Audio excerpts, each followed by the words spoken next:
നമസ്കാരം. സോഡിയാക് മീഡിയയിലേക്ക് എല്ലാ പ്രേക്ഷകർക്കും സ്വാഗതം. മീനശനി ഇടവവ്യാഴം 1200 കൊല്ലവർഷം മീനമാസം 30 ഞായറാഴ്ച ഉദയാദി 50 നാഴിക 20 വിനാഴികയ്ക്ക് ചോതി നക്ഷത്രവും കൃഷ്ണപക്ഷ പ്രതിപദ തിഥിയും പന്നിക്കരണവും വജ്രനാമ ചന്ദ്രാർക്ക യോഗവും കൂടിയ ദിവസം തുലാക്കൂറിൽ മകരലഗ്നത്തിൽ പൃഥ്വിഭൂതത്തിലാണ് ഈ വർഷത്തെ മേഷ വിഷു സംക്രമം വരുന്നത്.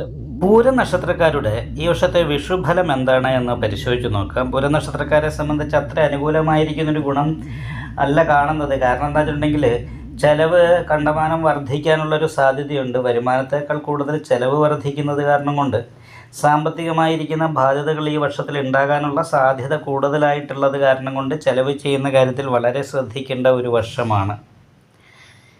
എന്നാലും അനുകൂലമായിരിക്കുന്ന ഗുണഫലങ്ങൾ സാമൂഹികമായ രീതിയിൽ ചിന്തിക്കുന്ന സമയത്ത് അനുകൂലമായിട്ടാണ് കാണുന്നത്. കാരണം മറ്റുള്ള പൊതുജനങ്ങളുടേതായിരിക്കുന്ന നല്ല അഭിപ്രായം, നമ്മളെടുക്കുന്ന തൊഴിൽ മേഖലയിൽ മറ്റുള്ളവർ സഹപ്രവർത്തകർക്ക് നമ്മളോട് നല്ല ഒരു അനുഭാവം ഉണ്ടാകുക, നമ്മൾക്ക് നല്ല സഹായം മറ്റുള്ളവരിൽ നിന്നും കിട്ടാനായിട്ട് ഇടവരിക. അതേപോലെ തന്നെ ചെയ്യുന്ന പ്രവൃത്തിയിൽ 4 പേർ അറിയപ്പെടുന്ന അവസ്ഥ വരിക കലാകാരന്മാരെ സംബന്ധിച്ചൊക്കെ വളരെ അനുകൂലമാണ്. കീർത്തി കേൾക്കാനുള്ള യോഗമാണ്. എല്ലാവർക്കും ഒരു പൊതുസമ്മതത്തോടു കൂടിയിട്ട് മുന്നോട്ട് പോകാനായിട്ട് സാധിക്കുക എന്ന് പറയുന്ന വലിയൊരു അനുകൂലമായിരിക്കുന്ന ഗുണഫലങ്ങൾക്ക് യോഗമുള്ള വർഷമാണ്. അപ്പോൾ ഈ പറയുന്ന രീതിയിലുള്ള ഗുണങ്ങളൊക്കെ കാണുന്നുണ്ട്. ഗവൺമെൻറ്റിൽ നിന്നും അനുകൂലമായിരിക്കുന്ന ഗുണഫലങ്ങൾ അനുഭവിക്കാനായിട്ട് സാധിക്കുന്നതാണ്. ഗവൺമെൻറ്റിൽ നിന്നും പറയുമ്പോൾ നമുക്ക് വേണ്ട രീതിയിലുള്ള നിയമപരമായിരിക്കുന്ന സംരക്ഷണം കിട്ടുക, നമ്മൾ ആഗ്രഹിക്കുന്ന രീതിയിൽ തടസ്സങ്ങളില്ലാതെ കാര്യങ്ങൾ അനുകൂലമാകുക. എന്തെങ്കിലും കോടതിയിലൊക്കെ കേസോ പോലെയുള്ള കാര്യങ്ങളോ അങ്ങനെയുള്ളവർക്കൊക്കെ അവിടുന്ന് നമുക്ക് പ്രതീക്ഷിക്കാവുന്ന നല്ല ഫലം പ്രതീക്ഷിക്കാവുന്നതാണ്. വലിയ തടസ്സങ്ങൾ കാര്യങ്ങളുണ്ടാകില്ല.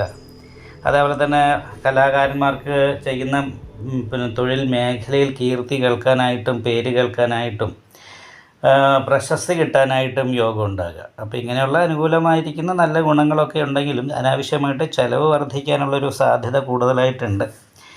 അപ്പോൾ പൂര നക്ഷത്രക്കാർക്ക് മെയിനായിട്ടുള്ളൊരു ഗുണം എന്ന് പറഞ്ഞാൽ സർവാഭിഷ്ട സ്ഥാനത്ത് സർവേശ്വരകാരകനായിരിക്കുന്ന വ്യാഴം വരികയാണ്. ഇപ്പോൾ 10ാം ഭാവത്തിൽ വരുന്നത് കാരണം കൊണ്ട് ഈ വർഷത്തിൽ അത്ര അനുകൂലാവസ്ഥ ഇല്ലെങ്കിൽ ഈ മെയ് മാസം കഴിഞ്ഞാൽ സർവാഭിഷ്ട സ്ഥാനത്തേക്ക് വ്യാഴത്തിൻ്റെ വരവും അതിനോടൊപ്പം തന്നെ വിഷുവശാലുള്ള ഈ അന്ത്യഷൽക്കത്തിൻ്റേതായിരിക്കുന്ന ഗുണഫലവും ഒക്കെ അനുഭവിക്കാനായിട്ട് സാധിക്കും.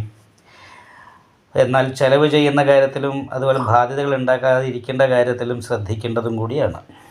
നിങ്ങൾക്ക് ഈ വീഡിയോ ഇഷ്ടപ്പെട്ടാൽ ലൈക്ക് ചെയ്യുക, നിങ്ങളുടെ അഭിപ്രായങ്ങൾ കമൻറ്റ് ചെയ്യാം. ജ്യോതിഷവുമായി ബന്ധപ്പെട്ട കൂടുതൽ കാര്യങ്ങൾ അറിയാൻ ഈ ചാനൽ സബ്സ്ക്രൈബ് ചെയ്യുക.